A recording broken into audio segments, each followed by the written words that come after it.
It's Life After All is a film about the Indigo Girls. It is kind of a different biopic that you're not usually used to seeing with music docs.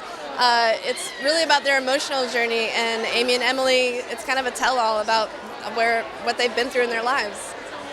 Well, I met Amy and Emily in 2017, and I was just blown away by our conversations backstage and asked them if they would let me make this film about them, and they had seen my previous film and said yes, and I felt incredibly lucky and terrified.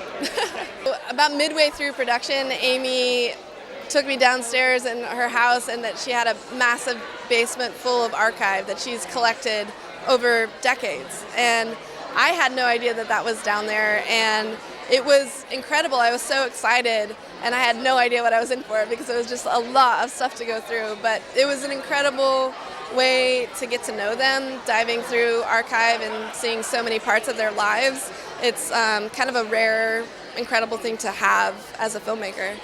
Yeah. I hope that the fans really see themselves in it too, because it's a film about Amy Ray and Emily Saliers and the Indigo Girls, and there's some touchstones of their career in there, but it really is about them personally and who they are, and the music. And I think that at the end of the day, it's also about community, and I hope the fans feel seen by it too.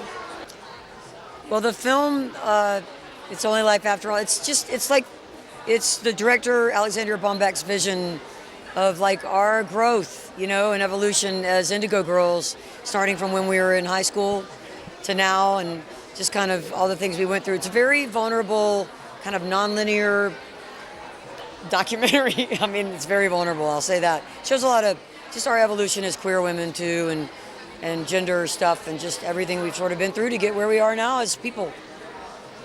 A lot about community too, I shouldn't leave that out. Yeah, because we have a beautiful, beautiful supportive community, and we've all been through a lot together, so it's also about that. So we have a friend, Kathleen Horan, who's also on the production team for the film. She's friends with Alexandria Bombeck. And Alexandria was a fan of our music and wanted to make a documentary about us, which was a complete surprise to us. So Kathleen arranged a lunch. We all had lunch together in LA, and she just said that she wanted to do that. And we said, we had an immediate sort of trust of her. We knew she was an accomplished and very talented film director, so we felt good about her art. And then we just said okay, and then we really just gave her the reins. And COVID got in the middle of it, but she actually ended up like editing 1,000 hours. So she not only directed it, but did the editing as well. There's a lot of archival footage. It's just really Emily and I being interviewed, and then a lot of archives that were edited together to create an arc of sort of how we grew with the community. And so there's a lot of stuff like I filmed, my dad filmed, Emily filmed, other people in the room. We would hand cameras out, whatever happened. Sony gave us a lot of old footage. So there's probably a lot of stuff people haven't seen that kind of came out of the basement. And there's probably a lot of moments, people who were introduced to us later who really don't know our early history. There's a lot of early history. So there's a lot of seeing kind of where we came from and stuff. But there's also a lot about community. I mean, there's a lot about like people talking to the camera about how they respond to our music or what their lives are like or whatever. So that's kind of cool. It's cool for us to see because we haven't seen that, like on the film for the first time. We saw that with the interviews that they did with people, what people said. It was heartwarming actually, and moving and stuff. So it was cool. It was very cool.